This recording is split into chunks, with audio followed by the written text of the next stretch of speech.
This is quite a book. It is, as you say, it's a book about power, it's a book about privilege, it's a book about trust or the erosion of it. It is deeply researched. Over 30, by my quick count, books in the bibliographic essay. It's also deeply informed by your experience as a technology fund manager, as an investor, and as an observer of people, products, services, and companies. It's also deeply personal.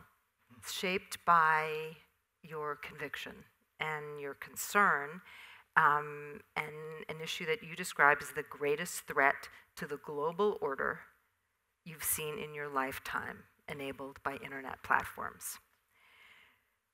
So you call this a catastrophe.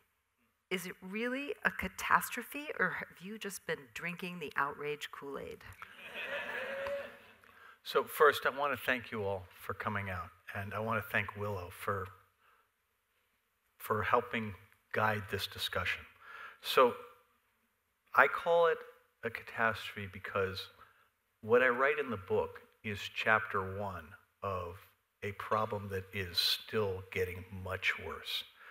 That Facebook represents the first really clear example of a data economy run amok, and the consequences for public health, for democracy, for privacy, frankly for innovation and entrepreneurship in what is now going to be an ongoing series of threats that we need to get on top of. So it's a catastrophe, Willow, because as bad as election interference in the United Kingdom, Europe, and the United States is, as bad as the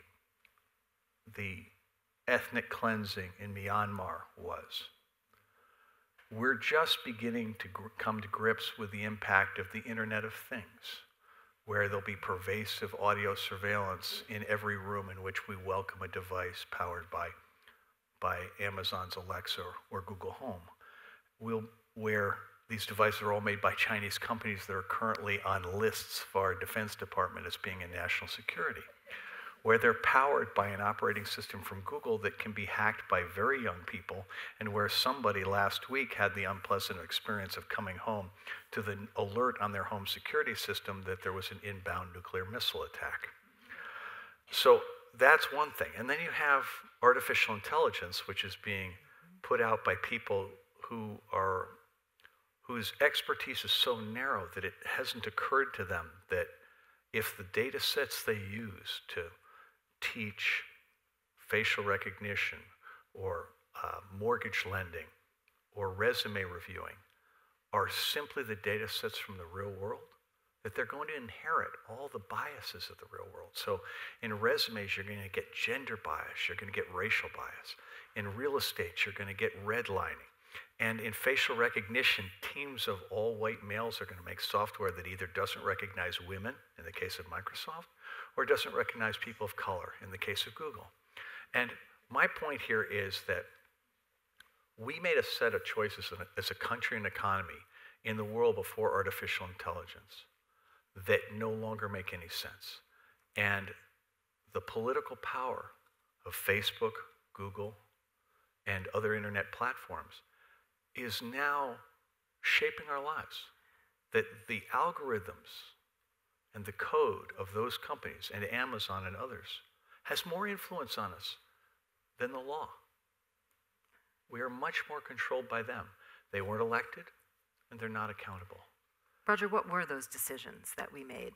Well, we made decisions in the early 80s that we were going to essentially eliminate the constraints on growth for business. So we were going to deregulate everything we possibly could deregulate. And for a period of time, at least 10 years, that worked to the benefit of most Americans. And for another 10, it worked pretty well. For the last 18, that deregulation has resulted in benefits accruing to a very small percentage of the population.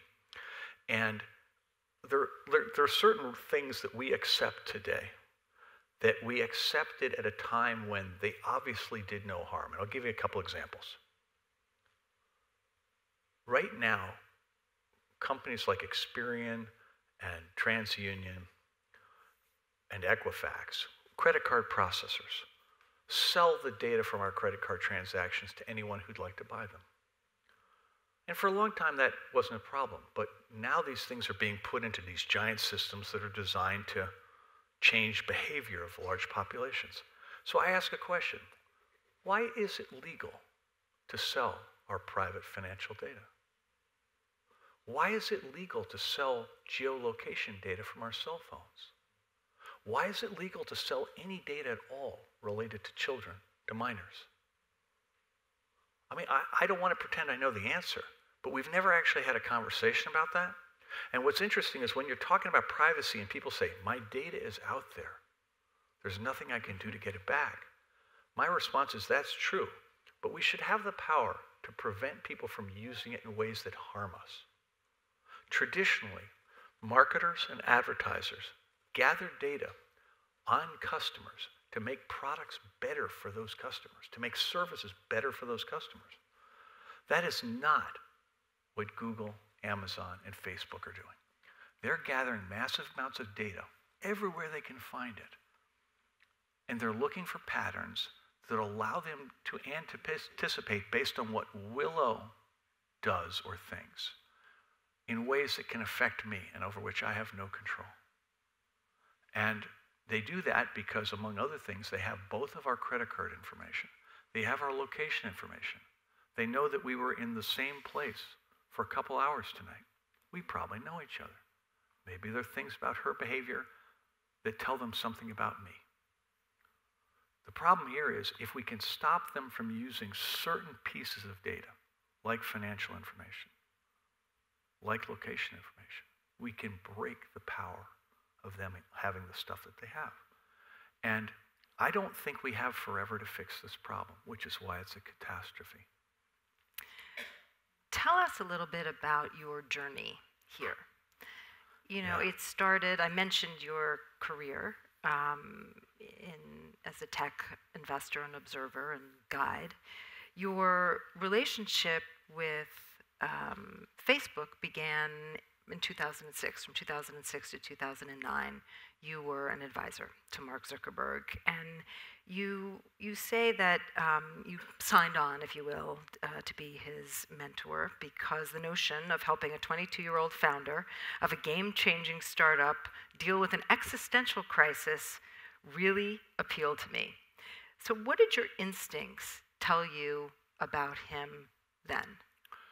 I really, really liked him. So here's the context. When I started my career in 1982, Silicon Valley was still in the Apollo phase. So have you ever seen the movie Apollo 13? You know the guys in the short sleeve white shirts with a tie, plastic pocket protector, and the heavy glasses? Those were the ones with the women doing the math problems right behind Exactly. They were. So this is where we have the hidden figures doing the real work and the guys running around in the white pocket protectors. So when I arrive, it's the tail end of that era. The space shuttle is the big thing in Silicon Valley. The PC industry is just getting started. I start my career in the first day of a bull market that basically lasts my entire professional career. In technology, the hottest sector of the entire market, which means literally every good thing that ever happened to me can be based on that one starting condition, and it's pure dumb luck. I had no control over it at all. And you know what? I'm completely cool with that. So when I meet Mark, I'm 50, he's 22. They bring me in because I've been around a long time, I've seen a lot of things, I'm independent, and I'm trustworthy. The company's 2 years old. They've had $9 million in sales. The $9 million are from banner ads for pizza parlors.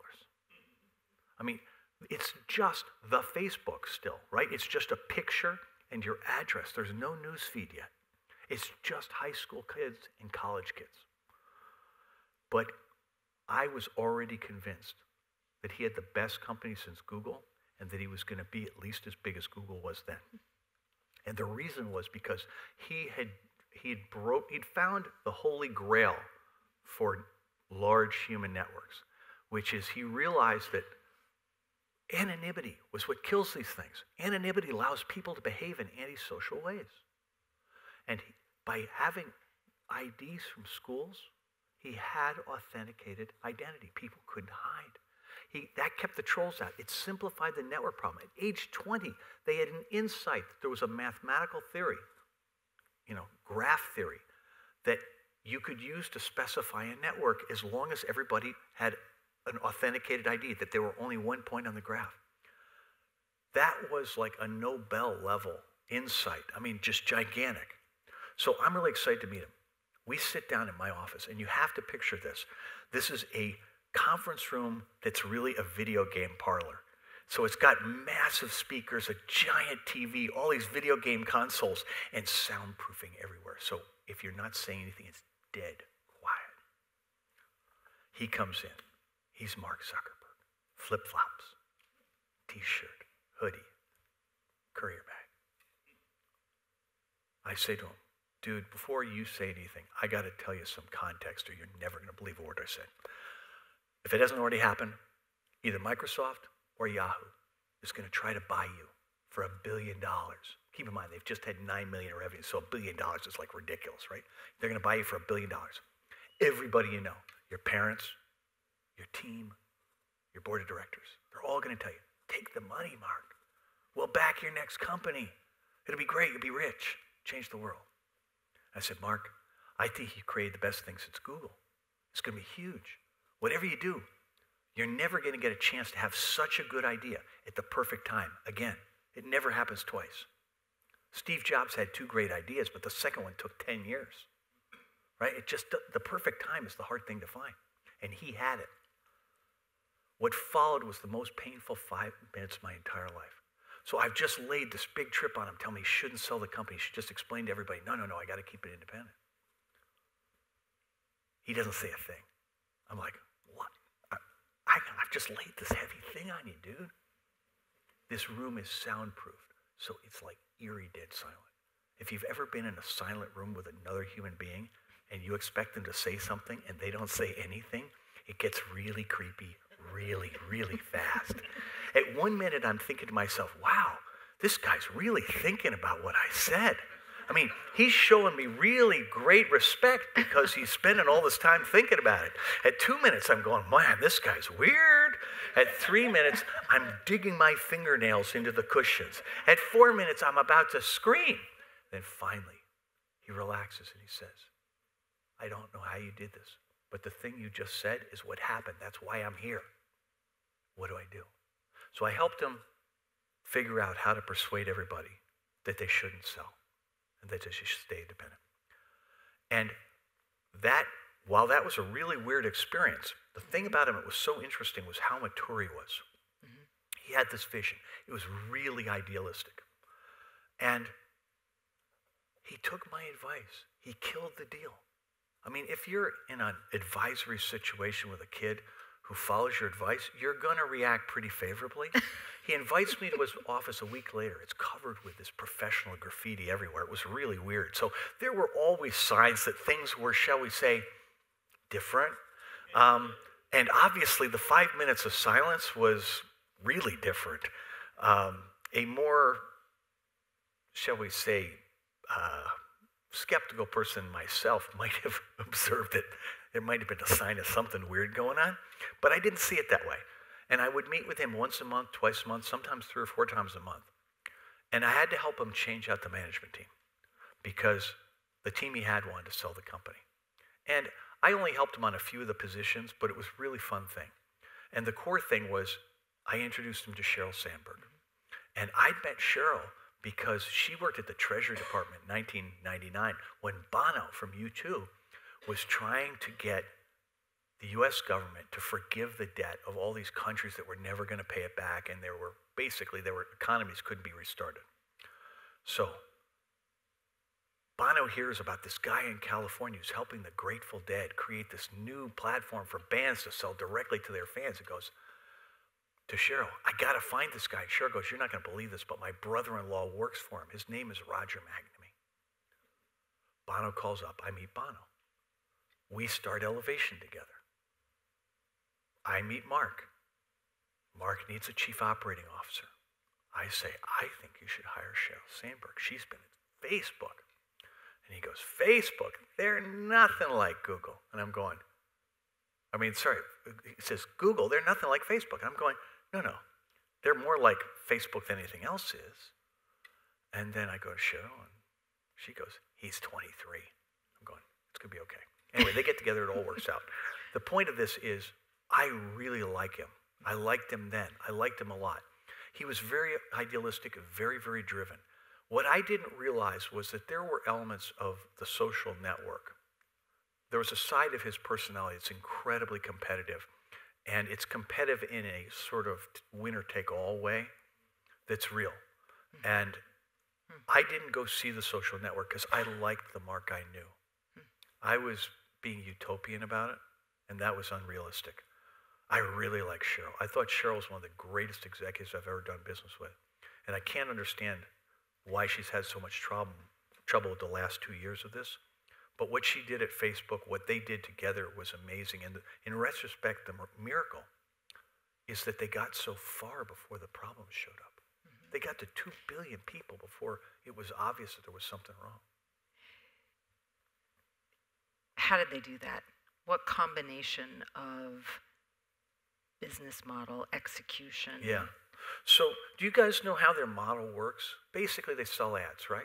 And the problem with selling ads on the internet is, unlike TV or a magazine, you can't stop the content. You got to put it in a news feed. So it's not going to be as attention grabbing. See, people have to see a lot more ads to make $1 of revenue. But the advantage is you can target the ads really well. So that you got this weird trade-off.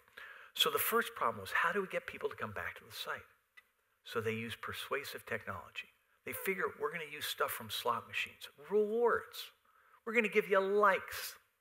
We're going to tag you in photos and make you want to go and, accept the tag and then tag somebody back. We're going to send you notifications because we're going to tell you somebody just commented on your thing. And that gets you to come back. You can't help it. Everybody likes rewards, right? You got to go back. And pretty soon you got a habit of going back. And when you get there, they realize, well, we need you to share a lot of stuff, spend a lot of time on the site. What's the best way to do that? Well, we could make you happy, so we'll give you a little happy. But the problem with happy is that the thing that makes you happy may make me jealous. But the thing that scares you is probably going to scare me too. The thing that makes you outraged, because we're friends, could probably outrage me too. And guess what? If you share those things, you're going to feel better because I'm sharing your outrage and your fear, right? So that's what they do. They focus on that stuff. And they focus on disinformation and conspiracy theories because for whatever reason, human beings love nonsense. I don't know why, but MIT studied it. And disinformation goes 70% further and 6 times faster than fact. It's like, holy shit.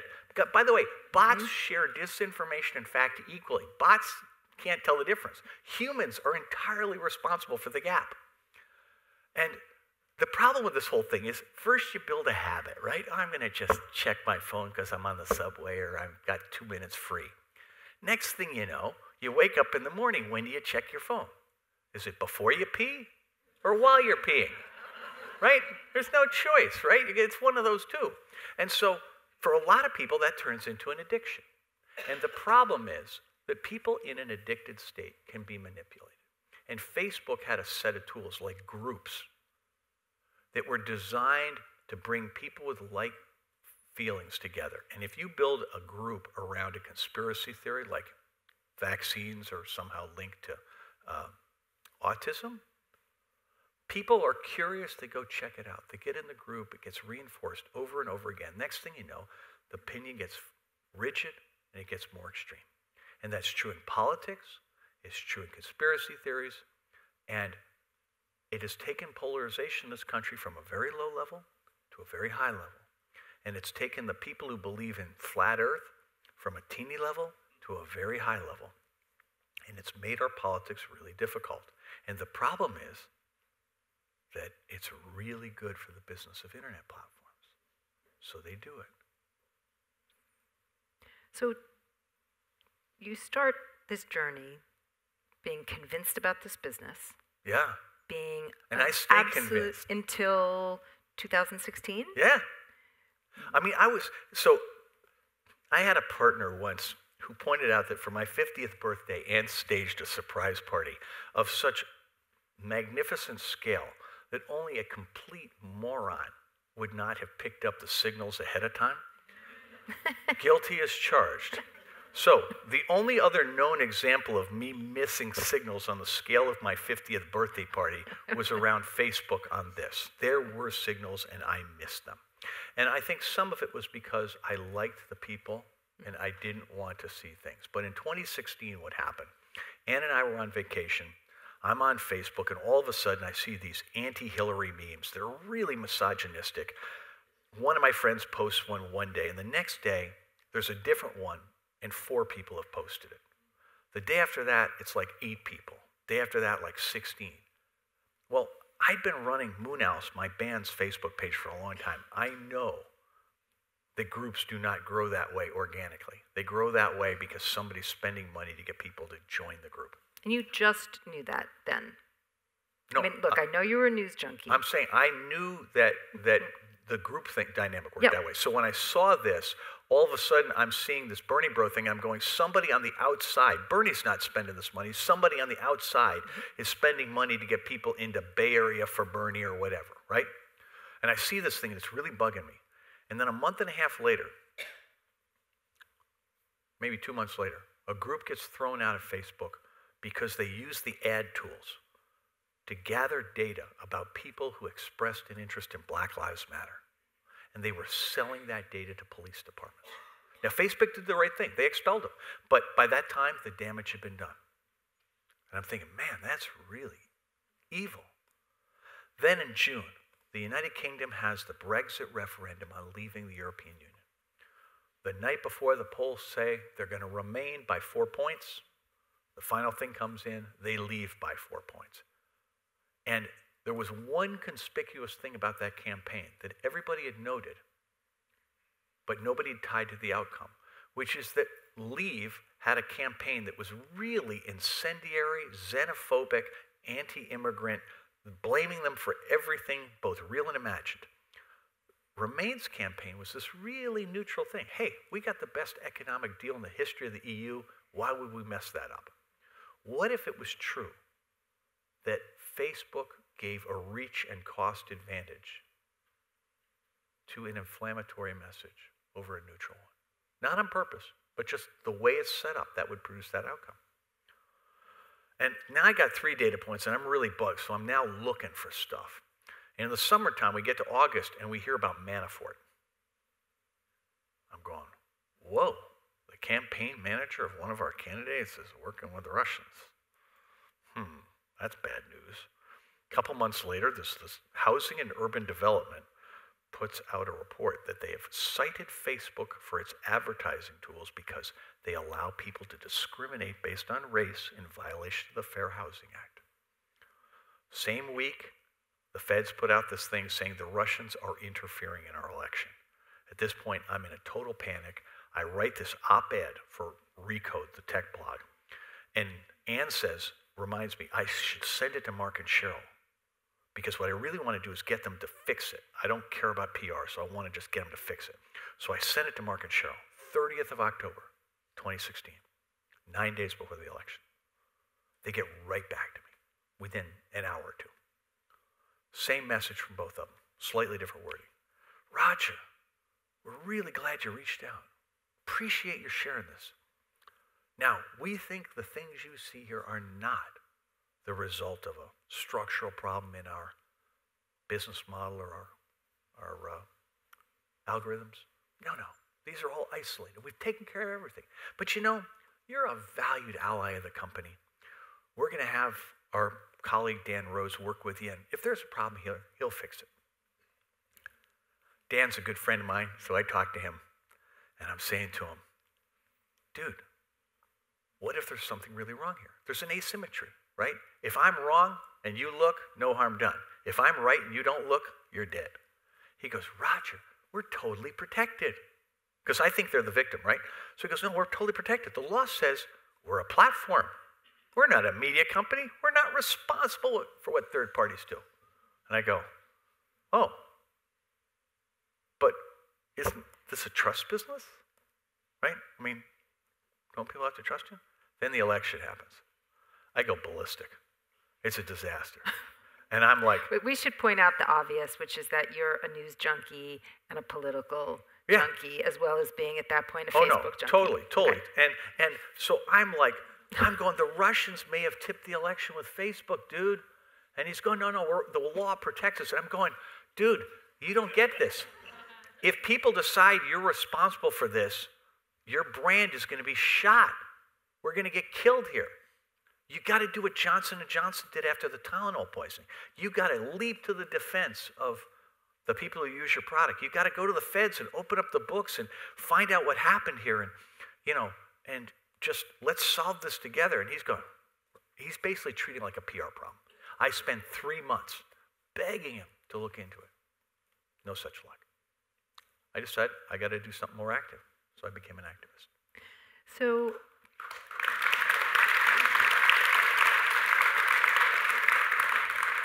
you referenced this earlier in talking about Cheryl and Mark, and as you write, they had the opportunity to be the heroes in their own story by taking responsibility. Yeah. Not handing it over to Dan. I think handing it over to Dan, they can still be heroes in their own story, because Dan's authoritative. The problem was his job was to make me go away. If they'd been a little more open to the process, that really would have helped. But honestly, I wasn't like in any way offended by that, just so you know, okay? I really liked him, and I was pretty certain that if I had an idea that was good enough, if I could just frame it properly, he would absorb it, take it to them, and something good would happen, right? And I was really mad at myself that I was the wrong messenger, that I just had failed in my job to convince them. And now what do you think? I don't think they ever took it seriously. I think what we know is that the day after the election, Mark in public said it's crazy to think the Russians did anything on there. When President Obama met with him a few weeks later, there was apparently at least some discussion of this. And then their internal security guy did an analysis in December. And he produced a report, and apparently, at Cheryl's insistence, the report was deeply watered down for internal consumption. And so by the end of December of 2016, they for sure knew what the Russian thing was. And God knows they'd known about Cambridge Analytica all along, because they'd known about that since 2015. We don't find out about it until 2018, but they knew. And, the problem with this whole thing is that I can see how 2016 happened. These guys are engineers, right? Stephen Bannon comes in. He says, I've got this new idea, right? This isn't the Russians. This is the Trump campaign. He comes in. I've got this company I've started called Cambridge Analytica. And because of Facebook, because of your targeting, you are going to revolutionize election campaigns. We're going to be able to target each individual voter about the issue they care most about and build ads that target the thing they care most about. So if you care about shelter pets, I'm going to explain to you that Hillary Clinton drowns shelter pets in the bathtub. If you want to have less immigration, I'm going to explain to you that Donald Trump is your man because he's going to stop immigration. Everybody has their own campaign, their own ads. Now, it never occurred to anybody at Facebook, I'm certain of this, that there might be a moral or legal problem with that model. That there's a reason why campaigns are about advocating ideas, policies. Because the country has to have policy. We have to set a direction. And if you're Facebook and you set up a situation where everybody has their own Truman Show, and they also have their own Truman election, right? That's not democracy, okay? But the thing is, if you're an engineer, you're in the business of solving problems. So you're listening to this guy and you're going, wow, that's a really innovative idea.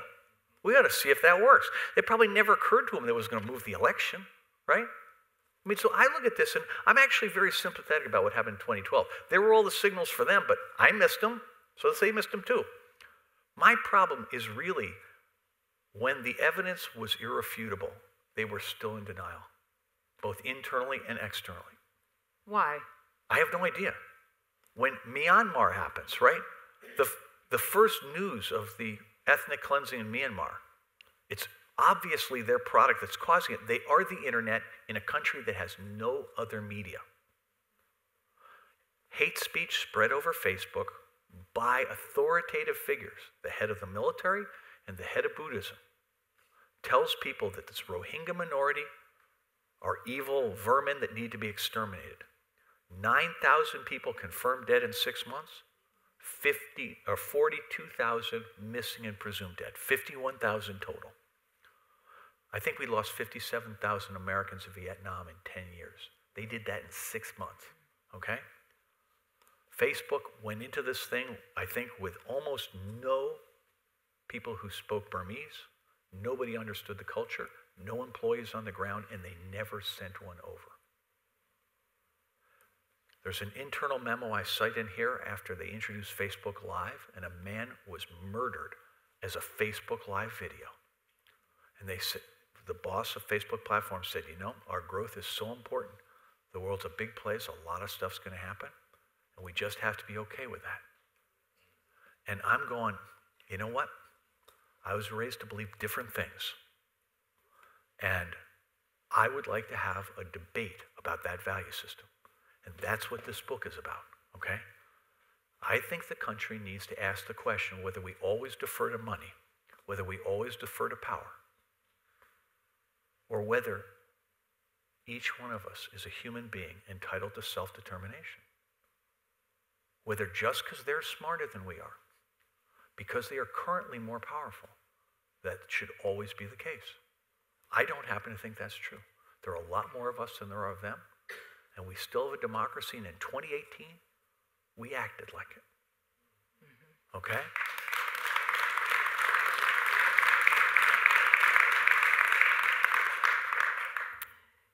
So where do we go from here? You've got us. How do we write the end of this story? So this book is really optimistic, because the thing I realized.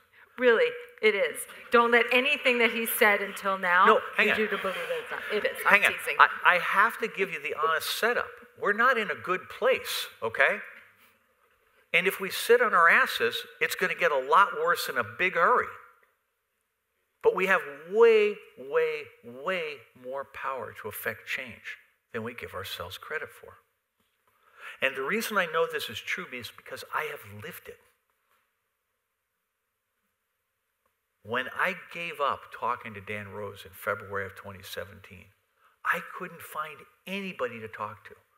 When Tristan Harris and I went to the TED conference in April of 2017, he gave a speech to 1,000 tech people. Explain who Tristan is. So Tristan Harris was my partner. He was a design ethicist at Google. He had been on 60 Minutes talking about brain hacking. He's the guy who taught me everything I know about persuasive technology. The two of us decided to join forces in April of 2017. We go 2 weeks later to the TED conference. A guy somehow managed to sneak Tristan onto the program. He gives this impassioned speech. 1,000 people in the room. We're thinking, this is going to be great. We're going to get 500 business cards. We're going to have our army. We're going to go fix this thing. We get 2 business cards, and neither one of them returned our phone call. We're totally screwed. That was April of 2017. We are in February of 2019, and look at this, okay? We're all talking about it now. No one was talking about it then. No one. But we're all talking about it now. We have power. We have 2 kinds of power, and we can use them both, and we can use them tonight. Number 1, we have agency. We have the power to change our behavior. You're never going to convince me you're more addicted to these things than I was. Willow can tell you, because she knew me back in those days, I used to carry 7 mobile devices on my belt. I looked like Batman. I mean, I let technology mediate most of my relationships. We had periods of years where we only corresponded on email. Okay? And many of you in this room know me from that period. It was tragic. So, let me tell you what I've done. But let's start with what you can do. Remember, you can change your behavior, and you can change the behavior of your children. So for you, the thing I would point out is the danger in Facebook and Google is that they control lots of platforms. So Google controls, obviously, Maps, Gmail, Google Docs, a gazillion other things, YouTube. Facebook has Instagram and WhatsApp. It's got Messenger. It's got the virtual reality program, Oculus. They want you to use all their products because then they gather infinite data about you. They're going to go out and buy everything they can get also. Don't let them do it. If you're going to use Facebook, do not use Messenger. Use some other texting app, and don't let it be WhatsApp, okay? I decided I can't get off Facebook because my band lives on Facebook. And we have a whole bunch of fans here. There's no way we can get off. Plus, I've just written a book, and I need to reach people who are on Facebook, right? So I got to be on Facebook, but I don't need to be on Google. So I made it into a game. It's Frogger. I'm the frog. Google's the river. The other apps are the logs, right? So I got, DuckDuckGo is my search engine. I've got Safari as my browser. I've got Ghostery to block tracking things. I've got Microsoft Word and Excel for apps. I've got the Microsoft email. I've got gazillions of apps. And every once in a while I'm on the web and I inadvertently hit a map on a restaurant. And I'm on Google Maps and I fall into the river. I have to start again. My high score, 2 months. If you can top it, you win. My point to you is that none of us needs to have an argument on Facebook. None of us needs to engage in politics on Facebook. None of us needs to block people we disagree with. We do not need to do that. Don't let them make you afraid. Don't let them make you angry. That's how they make their money. Do not do it, okay? So Roger, why not just come off? Well, you can't. Given how much we know, why aren't people leaving in droves? Well, hang on. I think they're not leaving because, let's face it, we have a lot of personal connections we can maintain. And on Google, there's all this productivity value. It's hard to get off these things. And my basic point is, if you look at the numbers from Nielsen, usage of Facebook by each user is down like 20% year over year. That's really good numbers. And I would be willing to bet, if we could see inside, I'll bet their actual number of users in the United States is down. And the reason that doesn't look like it's down is because every quarter, they block 750 million inauthentic accounts. They only need to let 50 million of those slide through, and their number looks great, okay? They got a lot of control over that number. So I don't buy that one. And how about looking at your Facebook feed? Right now, every 5th or 6th post is an ad in my feed. What is it in yours? It's at least twice as many ads as a year ago. It's going to be want ads pretty soon, right? Right? It's classified section. These guys, they're struggling. They aren't merging the data of Instagram and WhatsApp out of strength. They're doing it because the mothership's in trouble and they know it.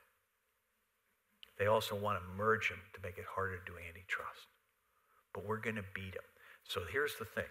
You can change your behavior. Think about your kids. If your kids do not have special needs, get the computers out of the classroom. Classrooms are for learning to focus, learning to pay attention, socialization. Computers at home, no computers in the classroom. If special needs, totally different animal. Little kids, no screens at all until age 3. Bare minimum after that. There is no need for a 10-year-old to have a smartphone, okay? Pediatricians now have enough data to look at the social experiment we've run for the last 20 years, and they don't like what's happening, okay? And my point here is, whatever we do, we gotta help the kids, okay? And parents, here's the thing. Form groups so you can have device-free play dates. Form groups in your neighborhood so it's okay for the kids to play outside, okay? This is a social problem. And you know the beauty of doing that? is suddenly you're face-to-face with parents. Do not let your school force you to use Facebook groups to organize things. No, no, no, no, no. Not Facebook groups. That's what email is for. Let's have a texting group. But whatever we do, we don't give them all your attention. And here's the second superpower we have. Our elected representatives want to do the right thing. They know change is coming. The Germans just passed a thing that blocks Facebook's profiling strategy relative to its users. The UK just declared that Facebook and executives are digital gangsters. The French just put up the record fine under GDPR, Global Data Protection Regulation, against Google. They're on the case. California passed a monumental privacy law, so we're all living in the one state. Everybody knows there's a problem. Let them know you're behind them, okay?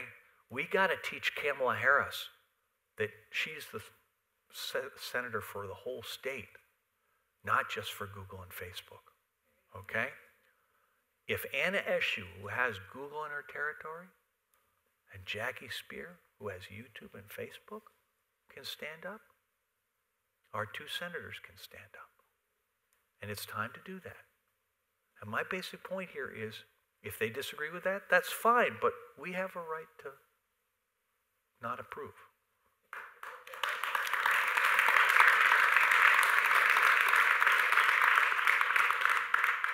So we have individual users, we have government. What should investors be doing? You decided that you're still an investor. I'm still an investor, and I want you to understand why. I had two choices. I could sell the stock or keep it. If I sell the stock, then I leave myself open to accusations that I'm just trying to kill a stock that I've sold, that I'm being an asshole. Whereas if I keep it and I cause harm, the message is really obvious. I'm losing financially, along with all the Facebook other investors and the employees. But by definition, that conveys a message that maybe the reason I'm doing this is that I actually believe in it. And I chose to do that. Let's be clear. For Facebook, Google, Facebook is the greatest advertising platform ever invented. I mean, I'm trying to sell a book. It's really good, okay? They had a record quarter in December because they loaded up the ads like crazy. And it was the December quarter. And it's a great advertising platform. And Google, same thing, right? I mean, Google's a different kind of ad platforms, but they have so much information about everybody that, their ads are really successful. So it's no shock that investors are taking a short-term view. And my simple observation is investors have been told for almost 40 years that they are the only constituency that matter to corporations. It used to be when I first started my career that customers, employees, suppliers, the communities where your employees live were really important stakeholders and that their needs should be followed. But since 1981, we've gone the other way. And I think that's gone too far. And I look at this at the shareholders and I'm going, hang on, guys. We're on the fly taking a peaceful global trade world order that maintained the peace since the Second World War.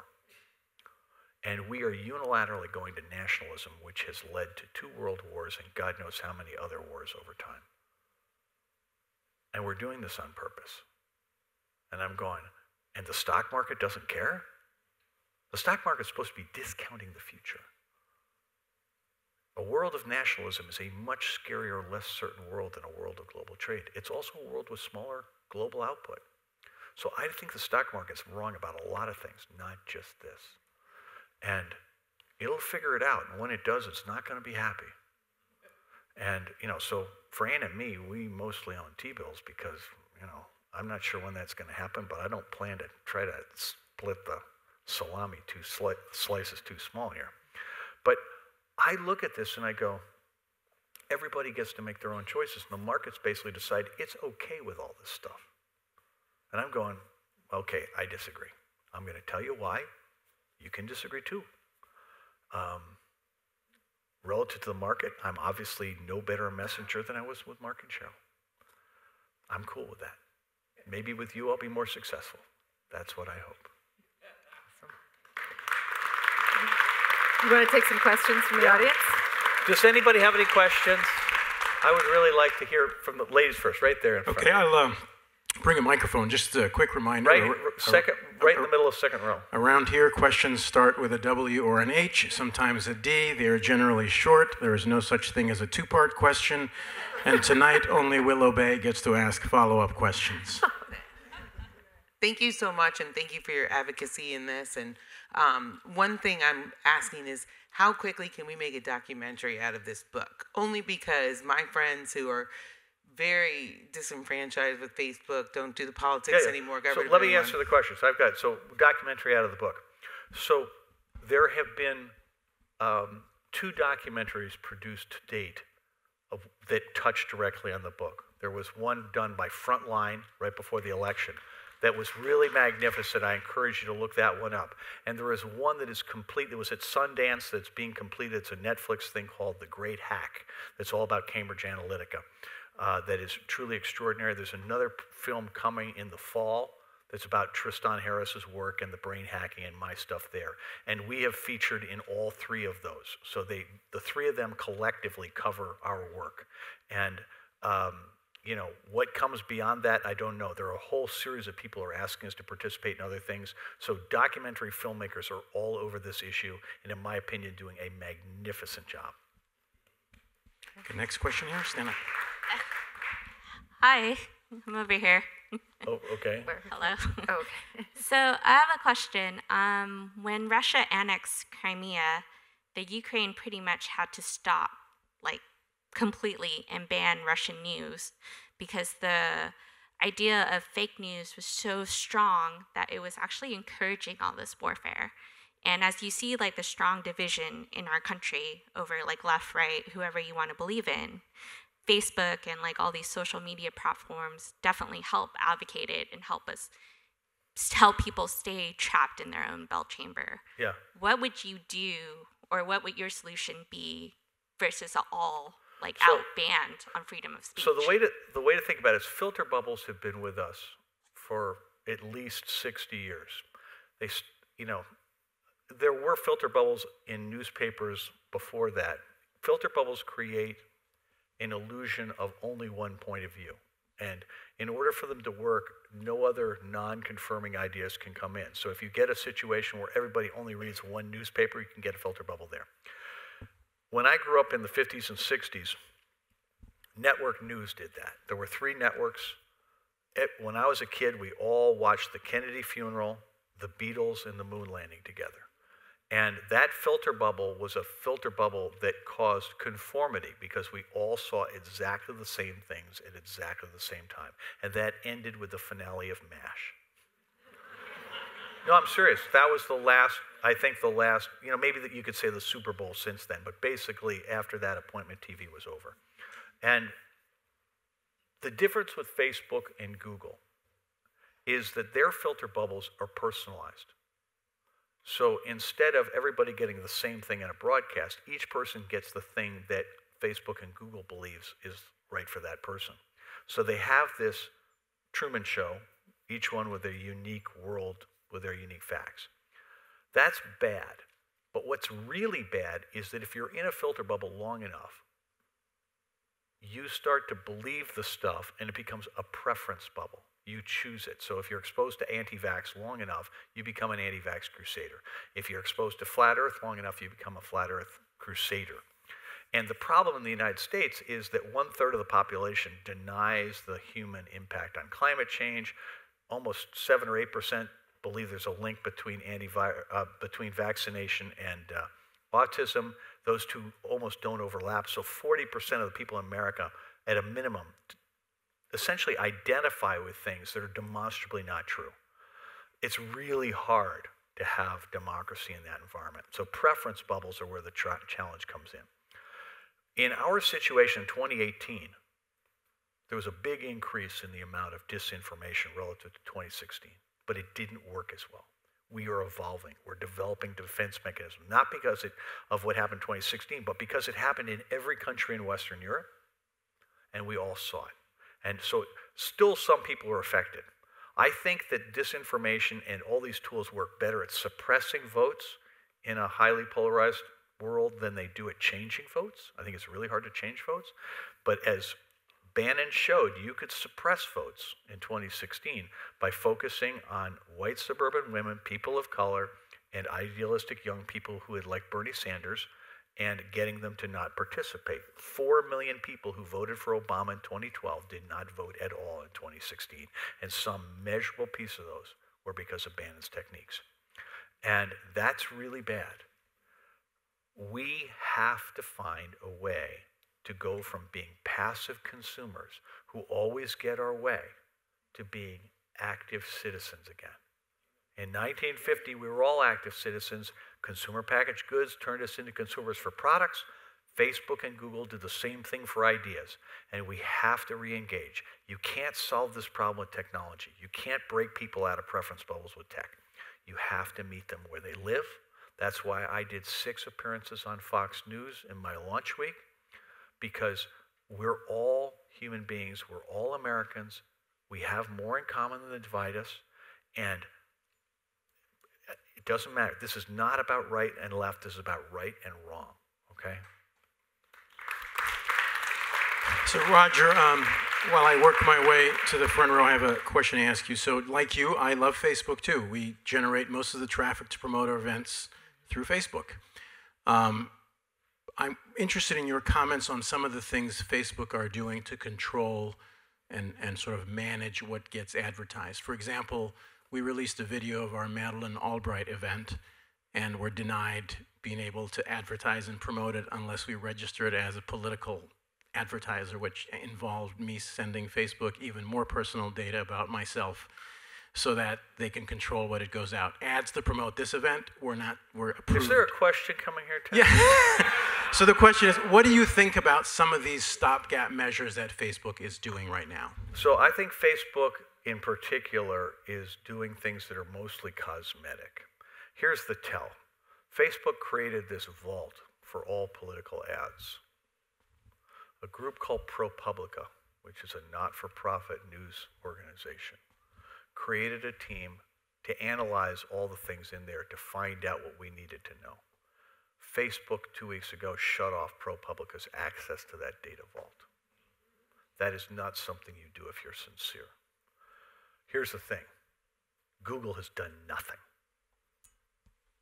So as bad as Facebook is, Google is much worse. And let me tell you, there is a thing going around now where we now realize that there are things like pedophilia rings going on YouTube. And apparently, Google's known about this for ages. They do nothing about it. And it's this notion that somehow they're so exceptional that the rules don't apply to them. That's what we have to teach them about. Hi, good evening. Over here. Okay. Hi.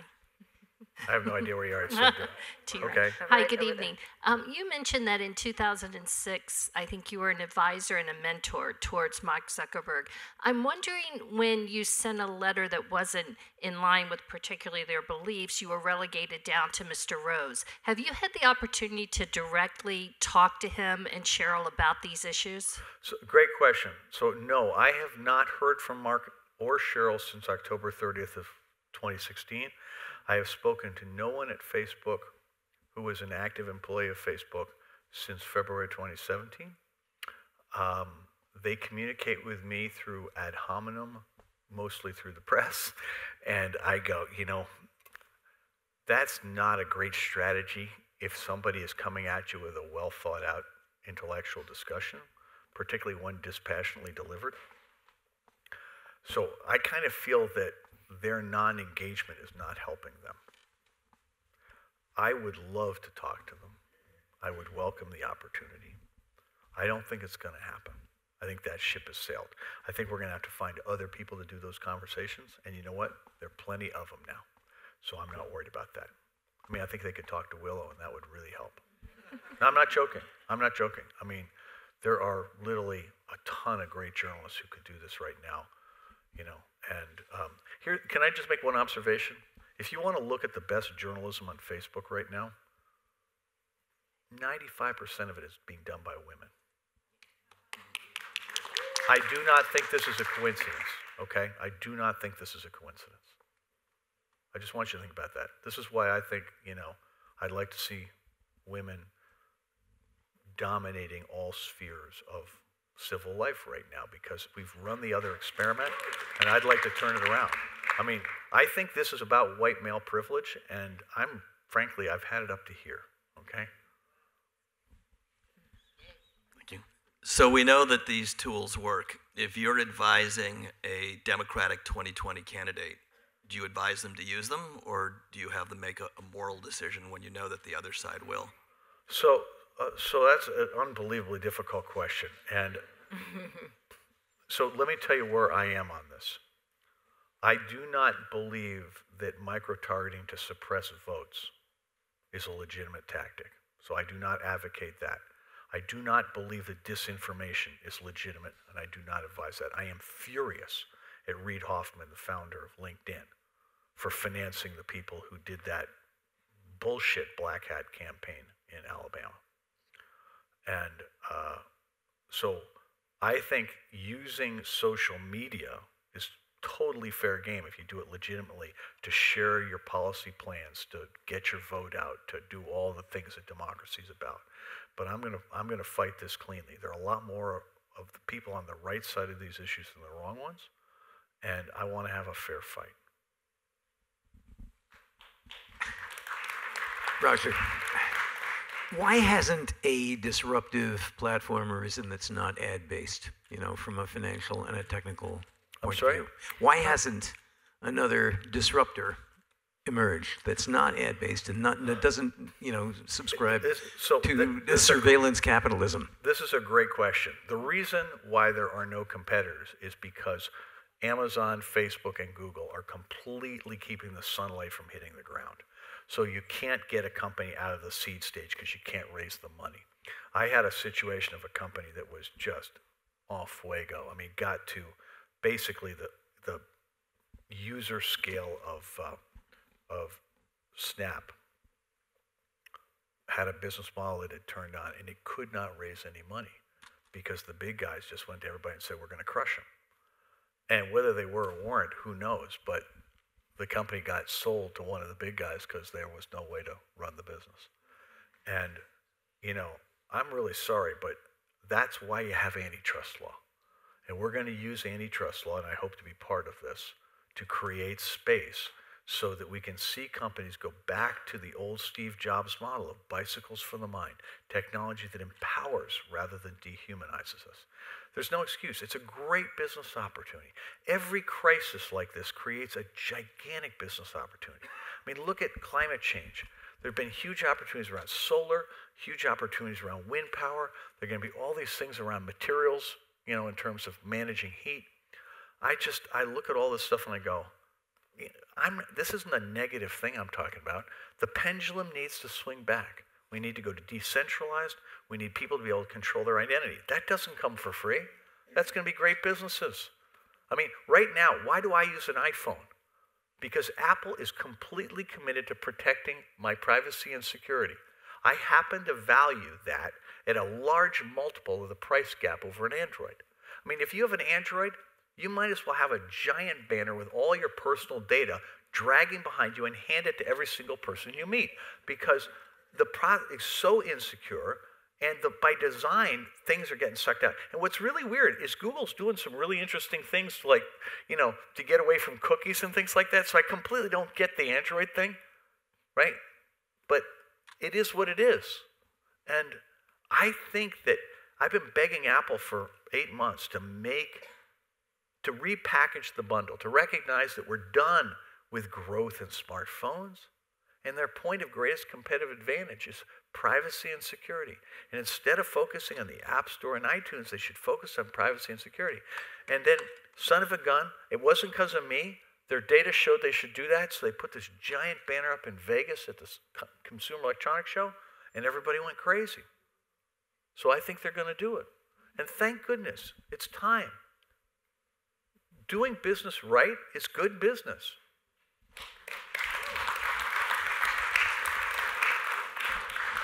If your campaign is successful and we are able to take back our personal data and own it ourselves, in fact, won't we create a new currency by which we can purchase other things by giving access to our data?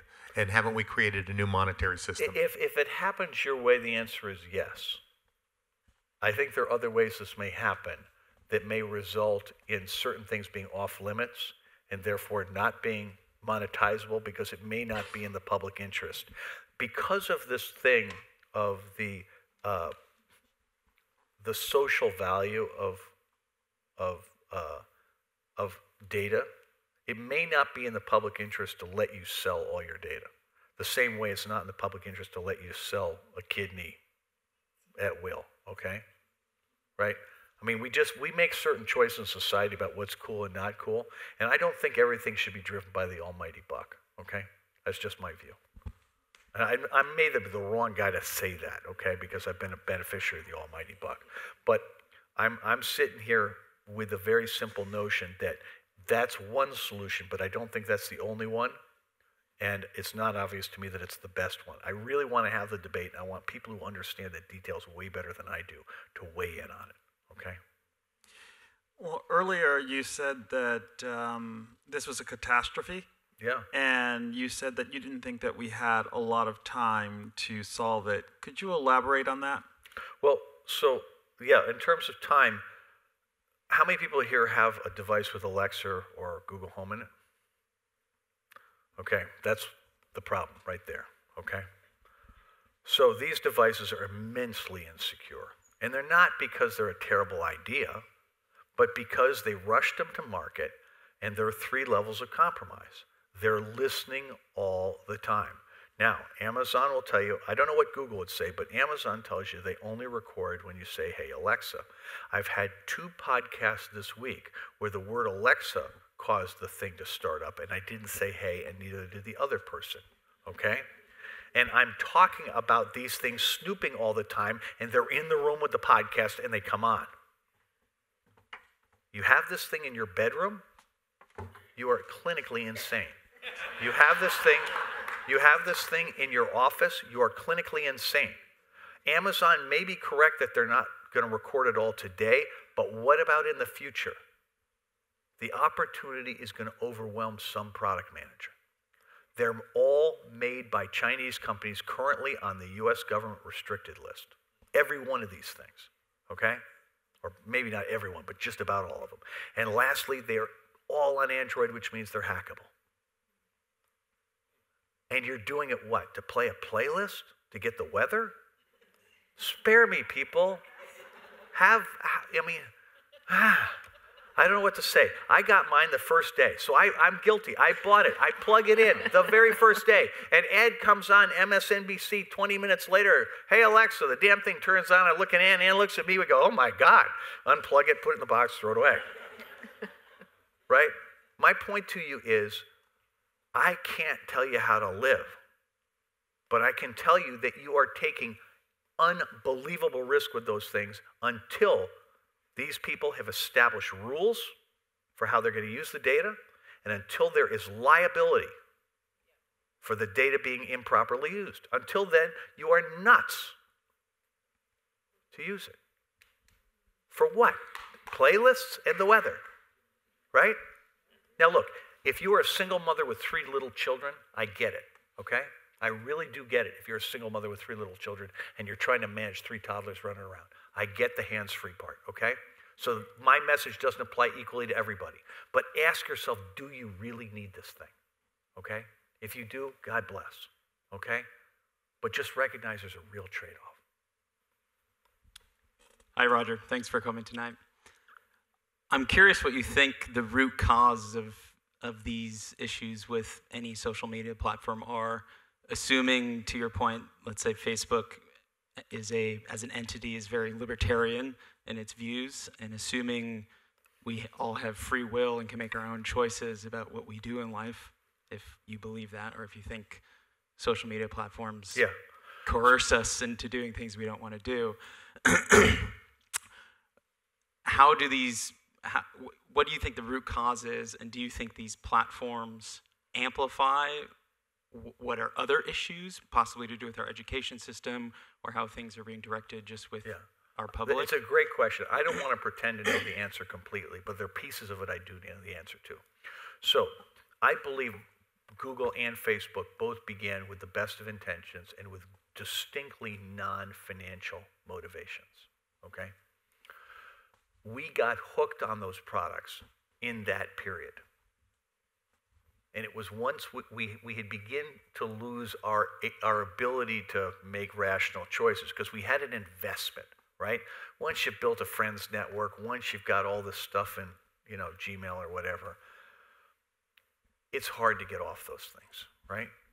And the critical thing to understand is that the consent of these things is coerced. I mean, it's Me Too style consent, right? It's some real powerful person against a person who has essentially no power, is being given a simple choice. You either do it my way or you got to leave. That is not fair, okay? That's just not fair. There was a study done like 10 years ago. If you read the terms of service of the most popular things, it would take you like 47 days, okay? I mean, it's nuts. So none of that stuff's real.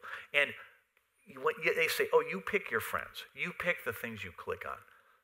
You do pick your friends, but the things you pick on, there are a million different posts they could show you. They pick the 20 that are best for them, right? They control the menus. The notion that you have free will and all the actions that you do in there is laughable, okay? It's exactly as though you're in a casino.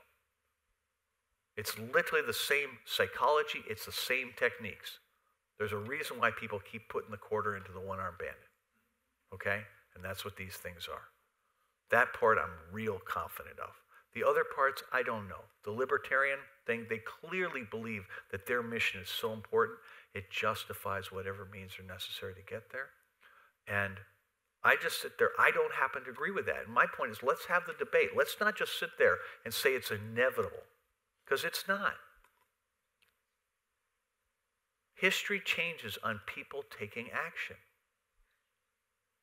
We can take action. So Roger, my name is Lisa. I work for Common Sense Media. I'm here in the middle. We advocate for kids. And you had mentioned Google. I have 2 kids in public school. We're in the schools all the time. They're all on Google Classroom. They're all on Google Docs. These are thousands and thousands of kids in that space, and it's not free will. They have to do it for school.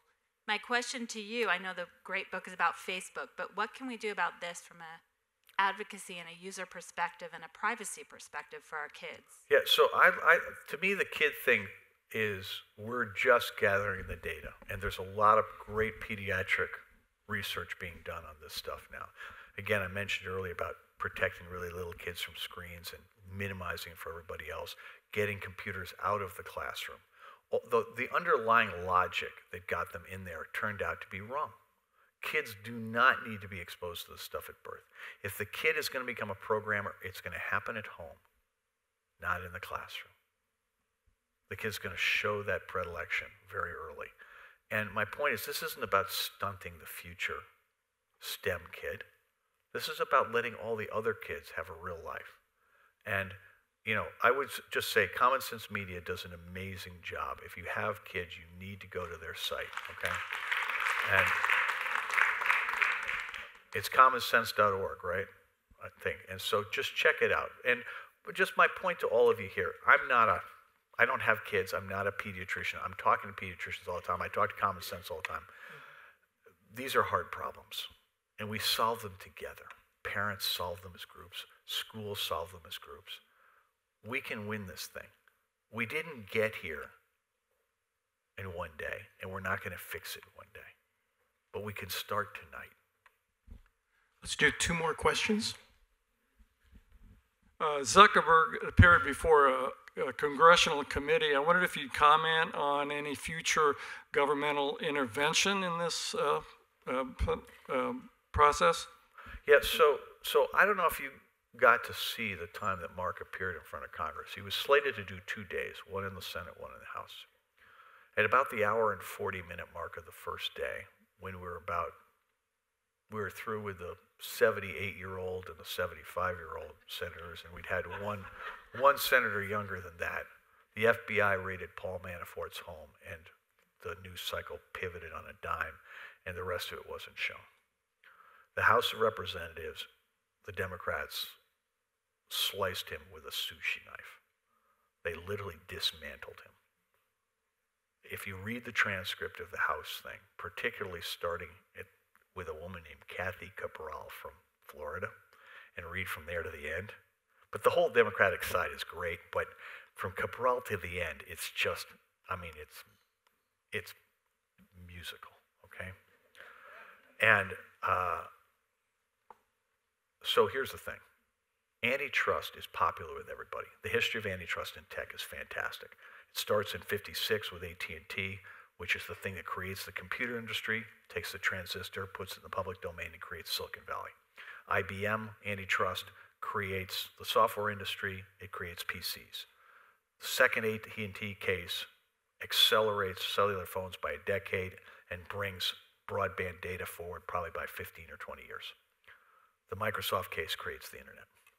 In every single case, the target company went to an all-time high and stayed there for a long time after the case. Antitrust works beautifully in tech. It is very pro-growth, and for that reason, Republicans will embrace it. We're in the early stages because there's a very weird policy that applies to antitrust today, and I've been working with people to try to find a way to pierce it. I think we will do that this year, and hopefully something will begin to happen there, but we'll see. And I believe that you're going to see congressional action in 2021 around new laws related to restricting what kind of data can be used, right? I'm hopeful that by 2021 we can have serious stuff to prevent the use of financial data and these other things, but at least have debates on these topics. And, you know, the new House, their first thing is H.R. 1, which is about election security and getting everybody one person, one vote. So I think there's going to be a lot coming. I think you're going to find that this is an issue that resonates in 2020, in the presidential election. I think there will be only one side of it that resonates. And so I think people are going to have to line up on the correct side of it. And I will be surprised if anybody lines up on the wrong side of it, because I think it's going to, I mean, you want to line up with the plutocrats? I don't think that works anymore. I'm watching Howard Schultz, who's coming here pretty soon. What do you think the odds of Howard getting out of here alive? Right? I don't see that as a winning political strategy, okay? I really don't. Maybe I'm wrong, okay? But, I mean, I like Howard. I mean, I haven't talked to him in decades, but he used to be a really, really nice guy, but there's something about his message that isn't resonating right now, okay? I can't imagine what it is, but there's something about it. And, you know, we're all doing our best, right? And I just think that we want to be hopeful, right? And I want to be with the people, okay? I just think that things are a little out of kilter right now, and we need to divide the economy in a way that creates more opportunity for more people than it has. And I think the internet platforms are unfortunately on the wrong side of that issue.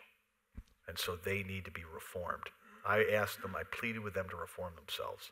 So far, that's not working. Hopefully somebody else will persuade them, but failing that, we're going to have to help them get there. And our final question for the evening. Awesome. So when looking at the digital media industry, what drives revenue is really the ability to hyper-target and really understand consumers in a different way, understands their trends, how they think, how they act, what they're going to purchase. So the more information you have, the more revenue brands are willing to give you. So from the perspective of a brand, how should they be looking at privacy, and what stance should they be taking when looking at marketing campaigns going forward, knowing that privacy is an issue that their consumers are really concerned about, and that our industry should really be concerned about when that's a driving factor in how revenue is being seen and they have and Facebook and Google have 80% market share? This is a really great question, and I don't want to pretend that I know the exact answer, but I believe that we saw with Nike and Colin Kaepernick the first step in moving in the other direction and saying we're going to be about values. I think Apple's move on privacy is a thing about values. And they're moving away from this notion that what we have to do is to hyper-target, that what we're going to get back to is this thing of putting up a big flag that says, this is what we stand for, please come and join us, okay? I don't know what it's going to take to get there, and I'm not telling you to abandon a thing and ruin your career today, right? Because I am promoting a book on Facebook and Instagram. So I'm not going to tell you to do something different than what I'm doing myself, right? So it's too early to abandon these things, but it's not too early to run the experiment of saying, this is what we stand for. I think this is what politicians should do. This is what we stand for. I'm telling you what I stand for. And you know, not everybody agrees with me, and that's cool, right? Some people are mad at me. That's also cool, right? But you know where I stand. And one of the things I stand for is I don't know all the answers. Several people asked me beforehand tonight, like, help me with my business plan. I'm going, hang on. Hang on. I don't have the answer. What I say to everybody is, you don't need my permission. You want to be part of this thing? You came here tonight. You're already part of it. Pick the part that works for you and just get your friends together and go do something. You know, like a book club or an indivisible group, right? Just go and do it. I mean, don't be afraid that you're going to blow something up. I mean, I've been trying to blow stuff up for 2 years, and I'm having a really hard time. Right? Anyway, thank you all.